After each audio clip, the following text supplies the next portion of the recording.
an even better rate for the basic life, so that's at 1.146 or $1.46 for every 10,000. So that's even more savings to the city. And then these rates for additional life insurance are based on your age. At the younger age, it's the same rate. But as you get older, there's some substantial reductions in the life insurance premium for employees that are purchasing life insurance for themselves. So I usually pick myself as an example. I'm 53, so with Lincoln Financial, if I bought, say, $100,000 worth, I'd pay $51 a month. But under Transamerica, it would only cost me $30 per month. So there's a couple of other things that are really exciting too with the Transamerica offer, is that generally when you first become eligible for life insurance, they'll let you purchase up to a certain limit without any health questions or showing that you're insurable. But if you want to buy a volume higher than that, you have to answer a health question. The questionnaire and the insurance company may or may not accept you. So currently, under Lincoln Financial, your employees, when they first become eligible, can buy up to $80,000 of life insurance, no questions asked. But anything above that, they have to show evidence of insurability. Under Transamerica, we've got them to offer a $100,000 guarantee issue, and they're going to create a special open enrollment for you for this January 1, so that even if you have some employees that were already eligible and didn't sign up, they'll get another free chance and they can sign up for up to $100,000 with no questions asked at a reduced rate compared to what it was for Lincoln Financial. So again, this one it's a pretty simple decision. You know, it saves money for the city, it saves money for the employees get another free opportunity to sign up for life insurance at no questions asked, and they can get even more than they had before without showing evidence of insurability. The vision plan is a fairly low-cost plan, and again, your current provider is Dental Select, and some of the things that we heard about the vision plan were that there just weren't very many preferred providers that accepted Dental Select, and there were some hassles with employees that were trying to use the vision program. There were proposals from Block Vision, and they gave us 3 different offers, but the one that is the best offer is from a company called NES, and they basically duplicated your current benefits with some enhancements. So the way that vision benefits work is if you're getting glasses, you pay a co-payment to have your eyes examined, and you might pay a co-payment to purchase your glasses. Under your current plan, and on this grid, it's the bottom 2 lines, your current co-pays are $10 for an eye exam and $15, and in the spreadsheet it says materials. Materials means for your frames and lenses, etc. Under the NES program, it would be the same $10 copay for the eye exam, but there's no copayment to purchase your frames and lenses, etc. And then also they have some higher allowances too in terms of what you can get. So your current allowances for contact lenses, for example, is $115. And then under the NES plan, it's at $125. So there's small differences, but they basically either matched or improved the benefit offering. And the rates are a little bit less. They're not a huge dollar difference, but they also have more providers in network that your employees will be able to use to be able to take advantage of the vision program. And so again, this is one where the city pays for the employee, so it's at no cost to the employee. And then if they want to purchase coverage for their spouse or children, for example, right now they spend $4.21 per month to cover a spouse, and the new rate would be $3.70. It's not big dollars, but it's still less. On the child category, it would go from $4.68 to $4.16, and on the family category, from $9.36 to $7.40.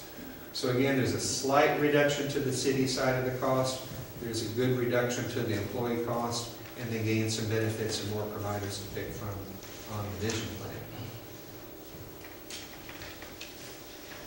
So now, the medical plan. The plan that you have right now is a custom designed plan that you can't duplicate under a fully insured type of arrangement. So that's one of the advantages of being self-insured, is that you have more control over how you design things. But under the fully insured market, there's nobody that can design a plan exactly the way that you have it. So one of the things that we did, and again, it's small on the screen, but one of the things that we looked at is to try to offer something that's similar in value, if not a little bit better in terms of overall benefit plan design, and try to keep the cost in line with your current budget, but then also create some additional choice. So this slide is for Blue Cross and Blue Shield, and that's what the administration, the insurance committee, and ourselves would recommend for consideration. And now we'll talk through the concept and how that would work and play out. So first of all, the budgeted amount that you already adopted is higher than the cost of these three different programs. So you'll be able to, instead of offering just one program to your employees, you can now make 3 different benefit plans for your employees. This, again, the city pays the full cost for an employee, and out of your 85 employees that are on the plan, 81 of them have single coverage right now. There's only 4 that are electing dependent type coverage. So the plan that most closely matches your current benefit plan is the first one on this list, and Blue Cross refers to it as RMO2. That's just the code name they give to it. But essentially what that plan does is it has a $500 deductible. Once you meet your deductible, the deductible only applies to things like a hospital admission, an outpatient surgical procedure, outpatient imaging, and outpatient therapy or things like that. The plan still has copays that you use for office visits and for prescription drugs. So, you know, most people use the plan for office visits and prescription drugs. Some people, of course, do have hospital admissions both in and outpatient. Under your current plan design under Meritain, the plan did not have a deductible, but it had an out-of-pocket limit on what we would call coinsurance. And coinsurance is when the benefit plan pays 80%, the 20% that you pay is called your coinsurance. So your current plan had a limit for an individual on the coinsurance of $2,500 in a year. Under the Blue Cross Blue Shield plan, there's a deductible of $500, which you don't have under Meritain, so that'll be something that's different. But the coinsurance limit is at $2,000.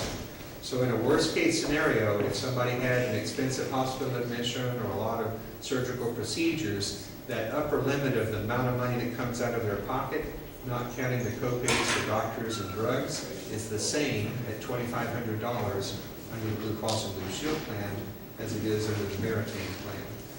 So there is no change? Well, it's different. It's the same upper limit, but the deductible is something that you would pay first. So in other words, under Meritain, when they say it's $2,500 out of pocket, and you accumulated at a rate of 20% of the expenses, then that's going to be 20% of the first $12,500 equals your $2,500 limit. Under the Blue Cross plan, you would pay the first $500, so you would hit it a lot quicker at the 500 level, but this plan pays at 90%. So then it would take charges up to another $20,000 before you reach your out-of-pocket.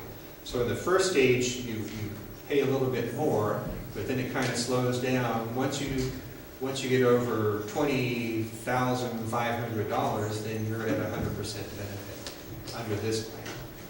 On the office visit copays for physician care, under Meritain, it was a $20 copay for primary care and $35 copay for specialty care.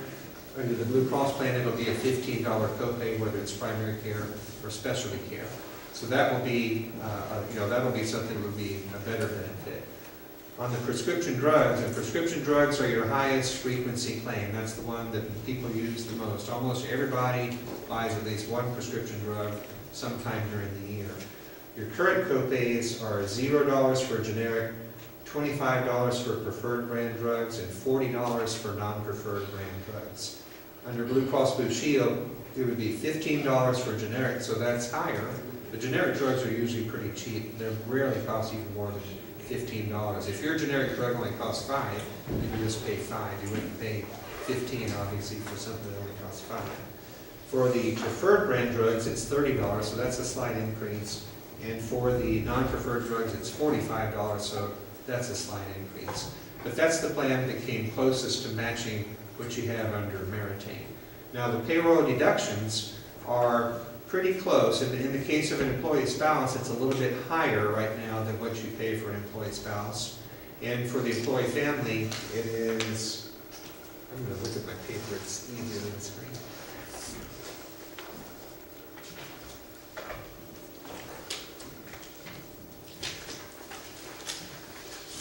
So your current payroll deduction for an employee spouse is about $583 per month. Under Blue Cross, under this plan, it would be $630.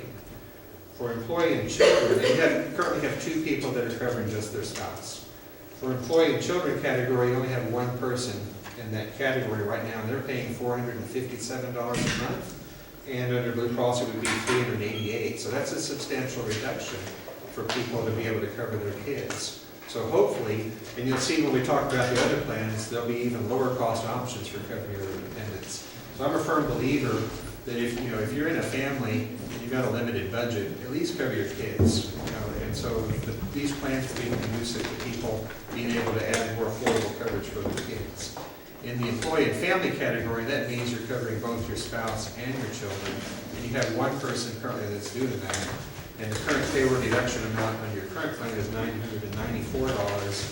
The Blue Cross plan under this version would be $1,019. So there's a slight increase for the employee spouse and employee family category, but there's a substantial reduction on the employee and child. And of course, the employee only, the city pays for, and the employees get that at no cost. So this is where it starts. And the next couple of plans I'll describe. This is where this will be a new concept, because in the past you've just had one plan, one size fits all, so to speak. So the plan that's in the middle, or the one that's labeled RMH3, that's a plan that has a higher deductible, it has some higher co-pays, and it has some higher out-of-pocket limits.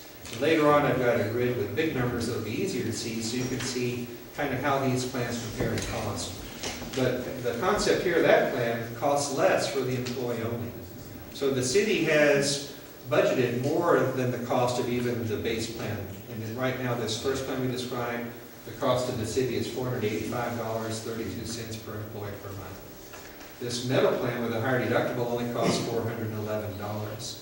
So the strategy that we're recommending, and when we met with Mr. Norfleet earlier today, is, and it's an exciting idea, is you've got $485 that you have budgeted. And so to give choice to your employees, if the employee, why would they want to take a plan that has lesser value? So that difference between $485 and the $1,000 deductible plan is $73.60 a month. So to make sure that the city doesn't discriminate against its employees, you want to give that same $485 value to each employee that's out there. So for the dependent coverage under the other plan, what we do is we take that $73 that the city saves on a single part of the premium and use it to offset the cost of the dependent coverage.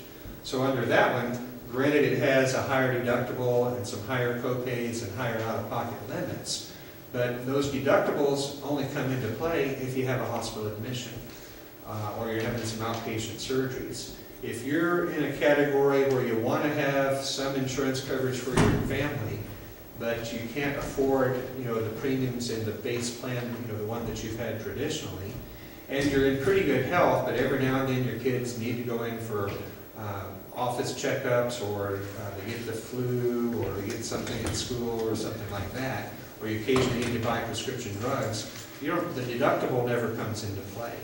So under that $1,000 deductible plan, by taking the $73 and using it to offset the dependent cost, that would lower the cost for spousal coverage to $461 a month.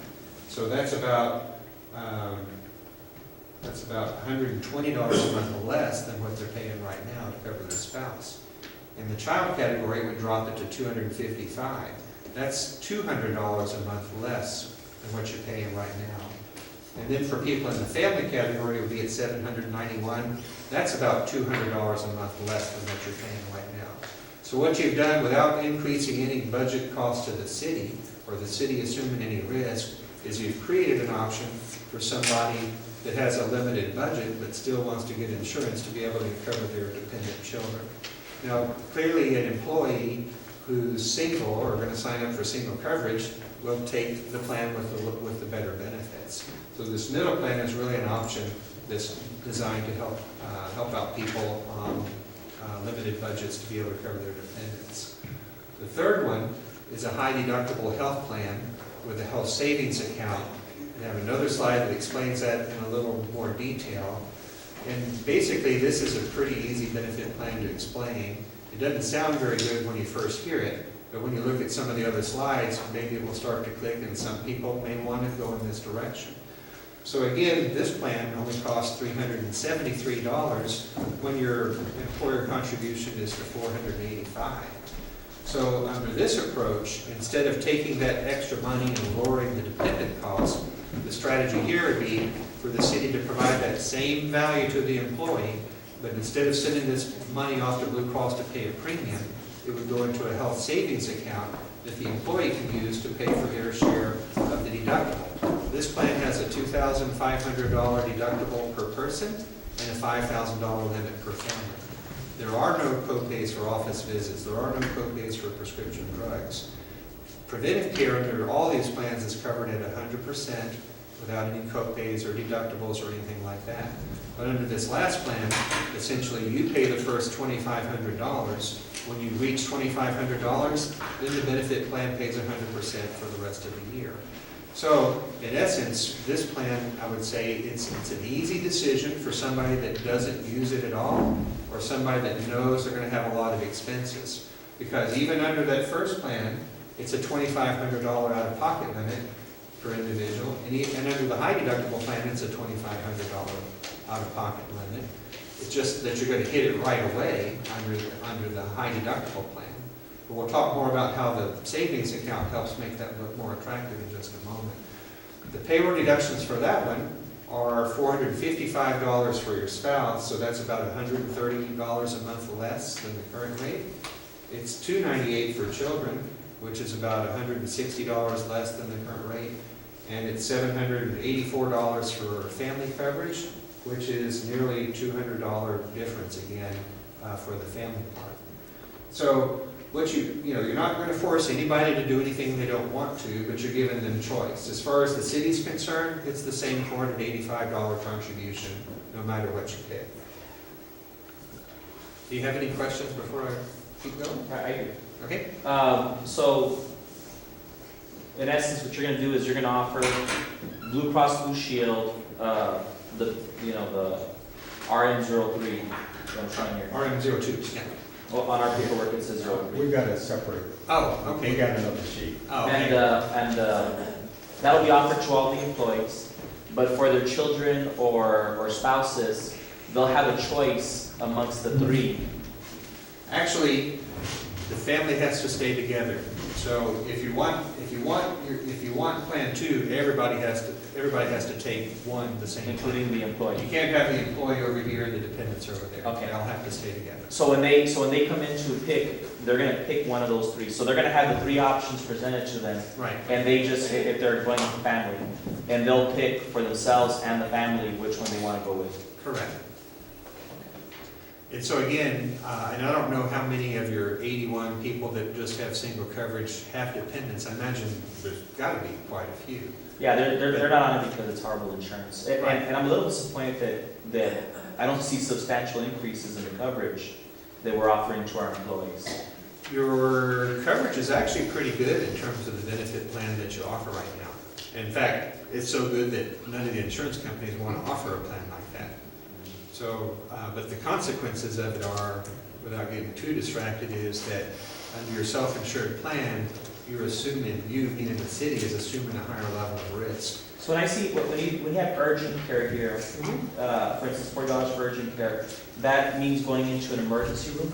No, that would be like an urgent care facility, and there's not a whole lot of them in El Paso, but it would be Like in after hours? well, it would have to be designated a true urgent care facility, and there are a couple over here on the east side in the lower valley, but that's where you can still get treatment for a laceration, or you're just feeling really bad sick, and rather than going to the emergency room, the Because if you go in the emergency room, you're gonna have a higher copay, and the total bill is gonna be $700 right off the bat, and then up from there depending what test they run.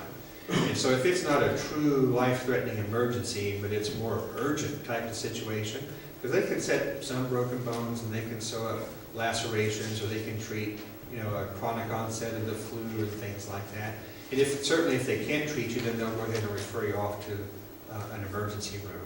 But the concept behind the urgent care copay is to try to keep you from going to the emergency room unless you just really need to. You see, when I go to the urgent care here on the east side, I pay $10 or $15 copay with the school district. And so here I see a $40 copay. And so I'm putting this plan up against the school districts. So and that was the reason why we created that commission you went against. Because we kind of want to get staff removed, because although we're very conservative financially, for me at least, health insurance is one thing you don't skimp on, for the employees. And so that was the purpose of creating that board you met with, is to get staff, kind of out of the picture. Because although their biggest concept is living within this budget amount, for me at least, if we could get a better plan and we need to allocate extra, so much money, I would have preferred to have done that to get a better plan than to see something that's kind of along the same lines. And again, because I'm speaking from my experience dealing with the school district health insurance policy. I realize that Socorro School District, SISD. And I guess for staff, who was on the committee that selected this? Actually, half of the committee wasn't interested. The other half that did attend, they're the ones that all agreed on these three. Who was not interested? It would be. Could you please come forward? Yeah.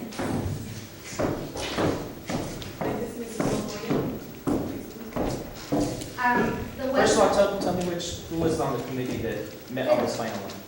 Jesus Gomez, Tommy Reyes, and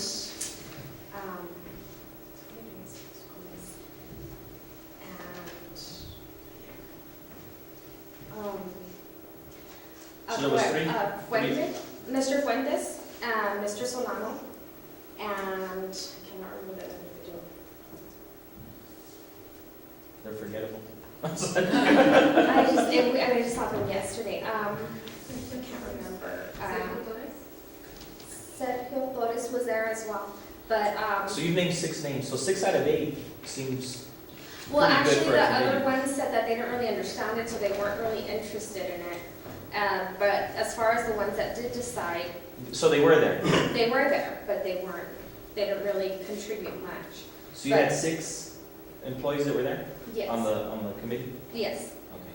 And those were the ones that were selected as those 3 that they felt that they would be accommodable to their needs. Now, even though we might not have the coverages or the non-deductibles, with the Meriting plan that we currently have, the employee can only go to UMC. And Blue Cross is opening up an option for them to attend all hospitals. And that was one of the biggest obstacles we faced this year, was that some of our employees reside here in Faven, Sunny, Socorro, or Far West Side, and they had to drive all the way to UMC. And at UMC, they were not getting the services that we signed up for. It was a long wait, a hassle, billing issues, and then we had to go back, turn around, and file claims. I'm not advocating for UNC, I'm just wanting to know who made the decision. I understand that, but I'm just explaining to you what we were looking at was opening up a larger network for our employees to attend. And they also wanted to go back to their regular doctors, and this gives them more of a liberty to do that. And then it also, in this plan, gives them a larger variety as far as prescriptions. And that's another issue we have with the plan we currently have, is it only covers generics. And some of our programs that we have are diabetic programs and others of that sort that were not covered. So the employees were pocketing like $150 on prescriptions. What was the percentage of people that were for Blue Cross Blue Shield? Was it 100% unanimous? It was vote? 100%, and it was these 3 plans that they picked out themselves. Mr. McGraw narrowed down what would kind of be eligible, and those are the 3 that were selected by him. That's it for me.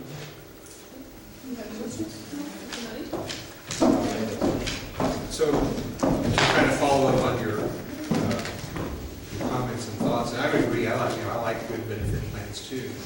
The way that the marketplace has evolved with healthcare reform is there used to be a line drawn with 50 employees or less, and anything below that was called small group insurance. And then anything above that had a lot more flexibility. Once healthcare reform legislation was introduced in 2010, the definition of a small group is evolving to 100 employees or less. So all of these insurance carriers, because they know they have to comply with that within the next year, they've already changed their entire model so that now small group means anything under 100. Which means, again, now what it does is it takes away that flexibility. So what they do is they just spit out this menu, so to speak, of all the different combinations. But you can't take one and say, will you change this or change that? You have to, when you pick one, you have to take the whole deal. So the one that we're talking about, the RMO2, is the second best plan design that they have to offer. There was one that they call RMO1. And the only difference is that the deductible is $250 instead of $500. But it's the same co-pays, so it's still a $15 copay for the doctor. It's still 90% benefit. Oh, I'm sorry, it does have a lower out-of-pocket expense of $1,000 in a year. It has the same drug copays. It's going to have the same urgent care copay. So there's just a slight change. And that one would be at $534, so another $50 per month per employee, rather than the second best one that they selected, which was the $485. So unfortunately, there's just not much room to ask for. You can't say, can you take that one thing and tweak it? Yeah. You know, a group like Socorro that's large and self-insured, they can design whatever they want to do. And they do have a really good benefit package, and they subsidize the cost for dependent coverage pretty well there too.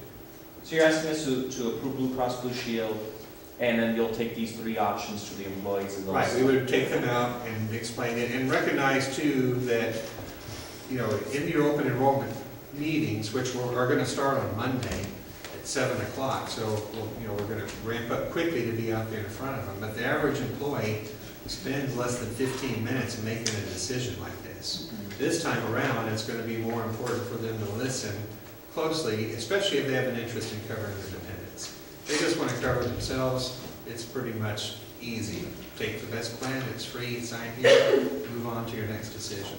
But for those that want to weigh options for their dependents, they're going to want to kind of assess their own situation and their risk and their family and their health needs, and then their own personal finances, and look at some of the information we're going to show them. And I'll show you a comparison that I think helps drive home. That last option doesn't sound very good. And I know Socorro has a plan that's similar with a high deductible and an account that they contribute to. But some people get bored looking at this grid. And it takes a while for you to sink in. But I really am a firm believer in the high deductible health plan. I'm going to talk a little bit more about it on another slide. The proposal from Aetna, they also have a similar type of arrangement. They've got a menu just like Blue Cross and Blue Shield does. And Aetna, of course, is the company that owns Meritain. And in theory, you're accessing the Aetna network. But your plan design is kind of convoluted and doesn't seem to be working right. And part of the other problem I think some of your people are encountering is they go to the provider and they flash a card that says Meritain, and nobody knows who Meritain is. You got to look down in the fine print to see where it says Aetna. And so they're not getting good service when they present the card. The Blue Cross Blue Shield card or a true Aetna card, everybody recognizes that, and you don't get hassled so much when you're getting past the clerk or admitting office, etc. So Aetna has a similar list. We picked 3 plans that are close to the ones that the committee liked from Blue Cross and Blue Shield. And quite frankly, the Aetna strategy is they try to lower the employer cost some, but they do it at the expense of what you charge the dependents. So in any of the similar Aetna options, and none of the benefit options from Aetna are really as good as the ones under Blue Cross. So in every category, there are some slight differences. So for example, in the base plan, instead of having a cap of $2,500 out of pocket, there's this $3,000. It's a little bit less to the city, because it's only $481 instead of $485, but the cost to the employees goes up substantially. So like if you wanted to cover a spouse, it goes up by $80. If you want to cover your children, it goes up by $70. And if you want to cover your full family, it goes up by about $140. So, you know, it's about the same in terms of cost to the city. The benefit's less than what was available from Blue Cross, and the cost to employees would be higher. And it's the same as it goes across to the higher deductibles there. So that's really what drives the recommendation to go with Blue Cross and Blue Shield. They're both good companies. We do a lot of business with both of them. But in this case, it looks to me like it's clearly Blue Cross Blue Shield would be in the best interest. So we'll talk just a little bit about the consumer-driven health plan so you understand, because part of this whole strategy is to take money that you've previously been sending off to the insurance company, and instead you're going to give it to your employee, and then they can decide how they want to spend it when they use the high deductible health plan. So there's two parts to that concept. One, the first one, is the health insurance plan itself. That's the one that I just described. It has a $2,500 deductible. You pay the first $2,500. After that, it's 100%. In your current plan, once you reach that $2,500 out-of-pocket cap, you still have to pay co-pays to see the doctor, the urgent care, or prescription drugs. Under the consumer-driven plan, $2,500 means $2,500. You get over that limit, you have, I call it the gold card. You don't owe anything for the rest of the year. Prescription drugs, hospital admissions, etc. The second part of it is a health savings account. And that's a concept that the IRS designed years ago to give it some tax favor treatment. Anybody can put money into it. The employer can put money into it. The employee can put money into it. The money that's in there can be put in on a non-taxable basis, so it can come out. If the city puts in, say, $100, that doesn't count as income to the employee, and it can go into that account. And then when they take it out and they spend it toward their deductible or a drug, etc., it doesn't count as income to them. If they put their own money in there, they can also go in non-taxable, come out of their check non-taxable, and then when it comes out to pay an expense, it's not taxable. So it's a great tax shelter provision when you use it for the qualified expenses, things that aren't covered by your health plan. Also, the money in that account, there's another account that's similar to that a lot of employers offer. The city of Socorro doesn't currently offer this, but it's called a flexible spending account. And under a flexible spending account, you can do the same thing. You can put money in non-taxable, but it has a clause that says at the end of the year, if you don't use your money, you lose it. Under the health saving account, there's no use it or lose it provision. So if you put the money in and you don't need it, it rolls forward to the next year and the next year and the next year. So part of the concept here is to give a vehicle for people to save money for the future. So again, imagine this, you've got these three different options. Each year during open enrollment, your employees can pick and move around from plan to plan. The only time they can put money in the health saving account is when they elected a consumer-driven plan. So let's say that I sign up and I go to the consumer-driven plan, and I sock away during the course of the year between the city's contribution, my contribution, I put $2,000 in it, I don't use it, but then next year I know that I'm going to have a hernia repair, and I switch to a different plan. I can still take that money in my account and use it to pay my expenses, or if I leave the city and go join some other employer plan, I take my money with me.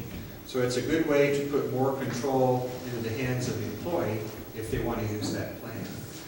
It sounds difficult, but it's really pretty good. Here's a comparison of how things stack up in terms of cost.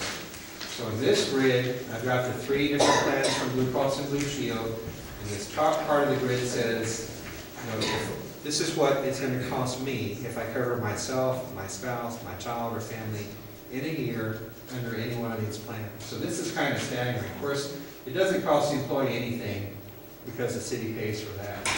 But right now, and this is a little bit more than what you're paying right now, but to cover your spouse, $7,300 for that rich level of benefits. That's what you're going to pay in your contributions. $1,000 deductible plan, it drops to $5,700 in a year. High deductible plan is at $5,800. And then you can see the child, 45, 32, 35. You can see the family, 18, 9, 9. Down below, it's the same concept. It just takes, this is what I call your total healthcare expense, This is the money you paid to get the coverage. And down here, if you hit that maximum out of pocket, those are the two numbers combined. So that's why you see 2,500 there. This plan has a higher out of pocket, but lower payroll deductions.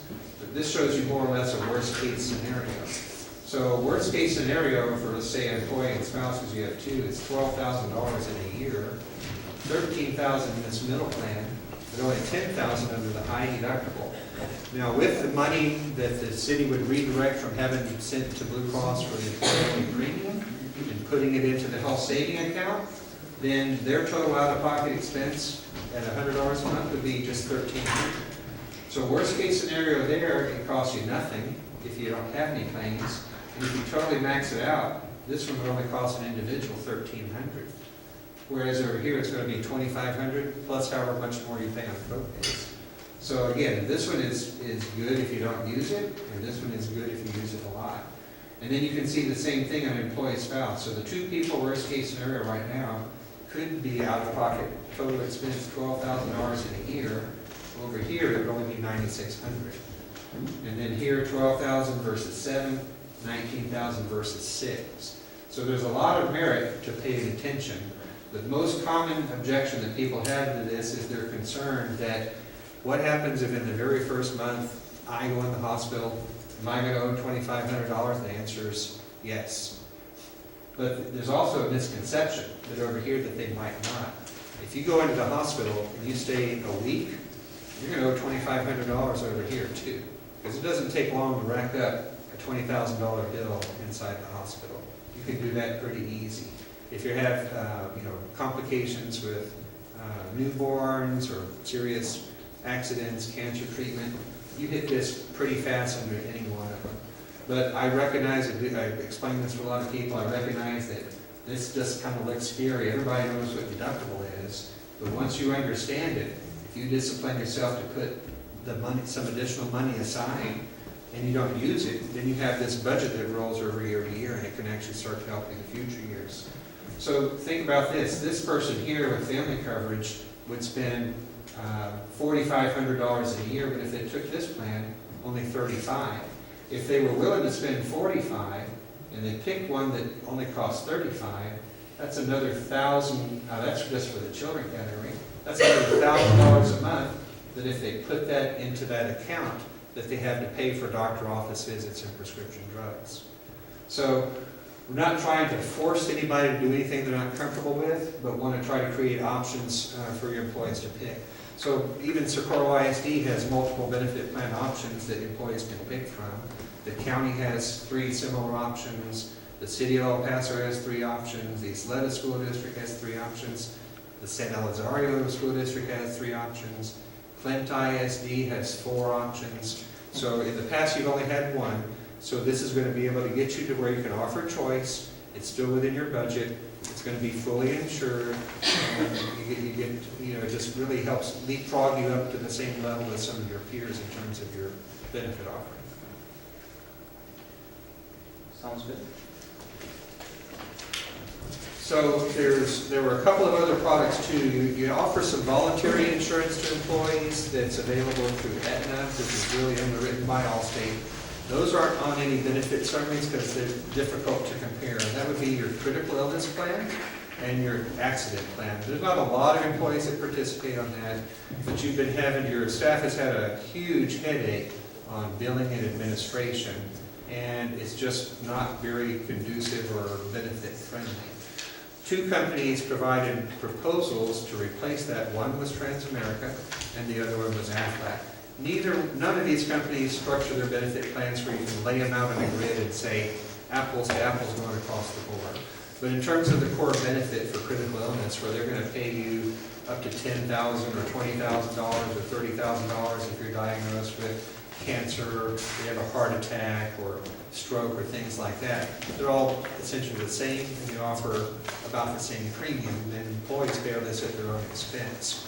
So from what the staff has told me, is one of the issues they've had is difficulty getting people to come out here and provide good service and answer questions. But they've had reported good experience in the Aflac agents who are local here.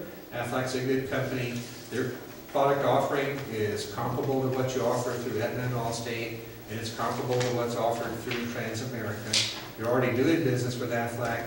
They're quick to respond to issues regarding billing, eligibility, or claims. So for both the critical illness and the accident plan, the recommendation is to go ahead and just keep it with Aflac. Transamerica has a similar offering, but you're not going to have a local person here to be able to come out and service that for you. So this page here just summarizes the recommendations that we've gone over. That would be the Blue Cross plans RM02, RM43, RMH1, with the city making the contribution to make sure that everybody gets the same $485 value into the health saving account for anybody that picks the high deductible plan. The dental insurance we talked about at the beginning was Sun Life, lower cost to the city, lower cost to employees, same benefit, more dentists to pick from. The life insurance, Transamerica, reduced cost to the employee, reduced cost to the city, higher limits and a special open enrollment provision. The vision insurance for MES, lower cost to the city, lower cost to the employee, slightly better benefits, more providers to pick from. And then the critical illness, the accident, and then a new benefit that Aflac offers too called hospital indemnity.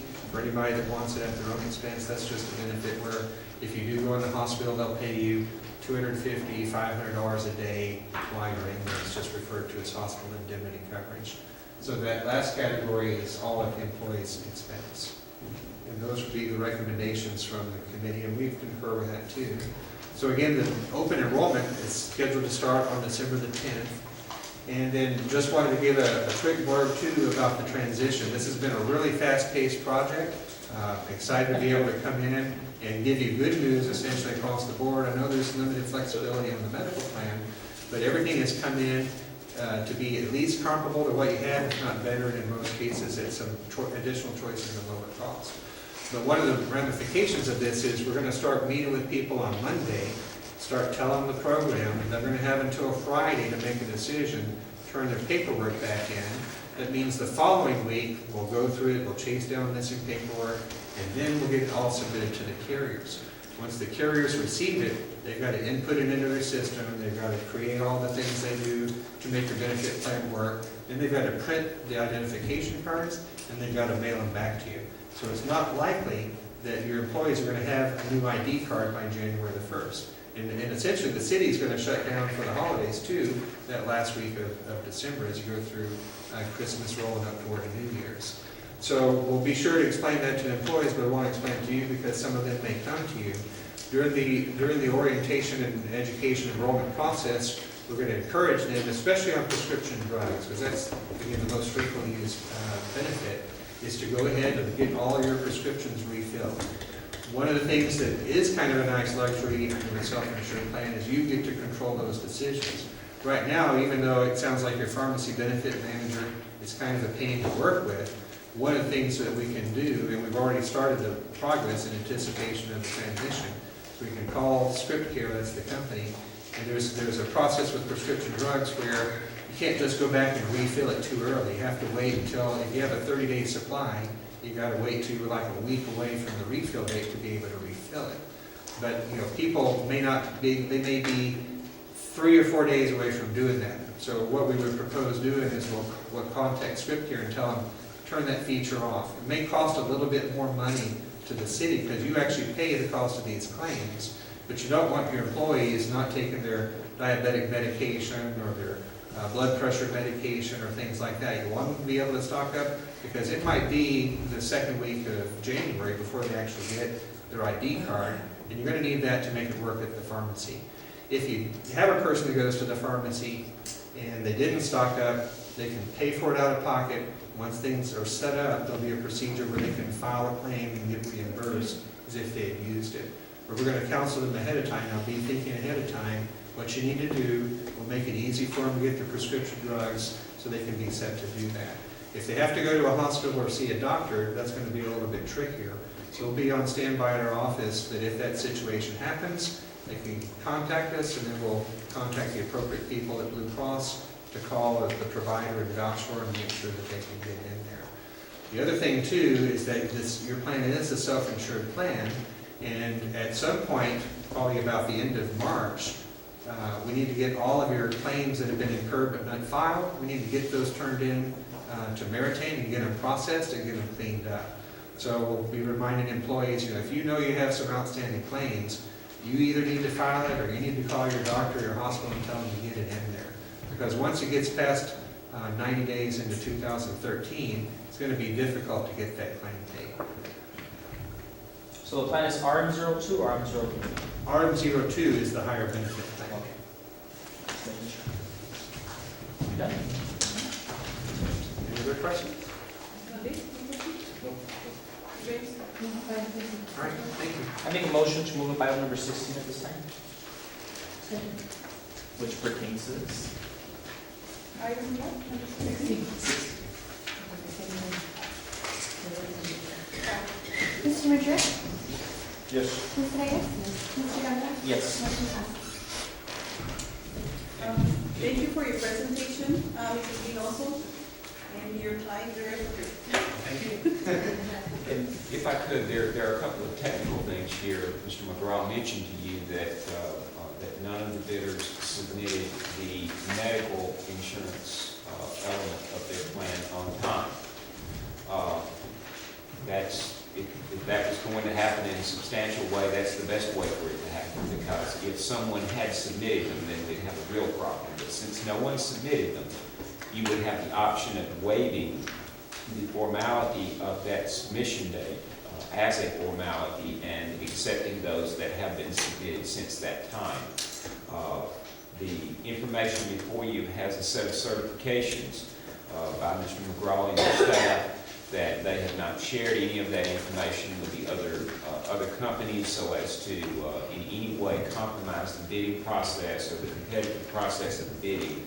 But your motion in regard to this needs to waive the formality with respect to the submission deadline for the medical insurance as part of your action on whichever plan you may choose to adopt.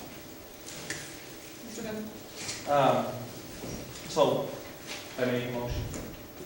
I make a motion to waive the process or formality of the bid time, deadline, because everybody did submit it after the bid deadline, and the staff did not share any of that information with the bidders. With that motion? Yes, sir. Yes, sir. And to award the medical insurance to Blue Cross Blue Shield of Texas, plans RM02, RM43, and RMH1. The dental insurance for Sun Life, the life insurance for Transamerica, the vision insurance for MES, and the critical illness, accident, hospital indemnity insurance for Aflac. Okay, the second. Motion made by Mr. Ganga, seconded by Mr. Madrid. Mr. Madrid? Yes. Ms. Reyes? Yes. And Mr. Ganga? Yes. Motion passes.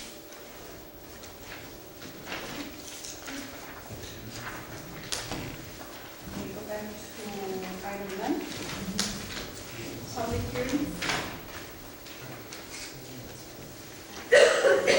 Public hearing on ordinance of the City Council of the City of Socorro, Texas, establishing comprehensive rules and regulations relating to the control of animals, providing for definitions, providing for rabies control, providing for human bitten or scratched by animals susceptible to rabies, providing for quarantine procedures, for biting, scratching animals, providing for dog, cat, and bear registration, providing for fees, providing for protection of animals, providing for animal nuisances, providing for prohibition of certain animals, providing requirements for dangerous animals, providing for publication and notice where dangerous animals reside, providing impoundment fees, providing animal ownership limitations, providing for requirements of certain fowl, providing for treatment of animals, providing for sanitary conditions, providing for traps, providing for enforcement, providing for penalty for the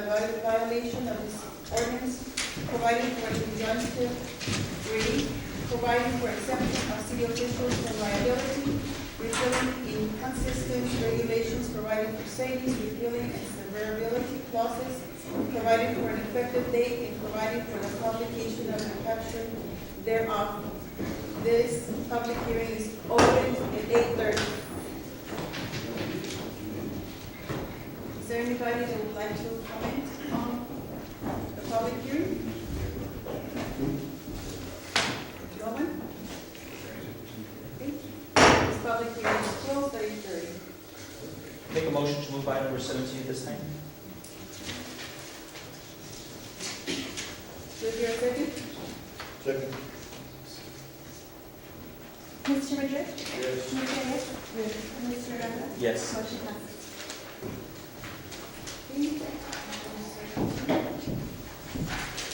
Number 17. Why? Okay, Mayor Meeting. Purpose. I have to read it over. Okay, number 17.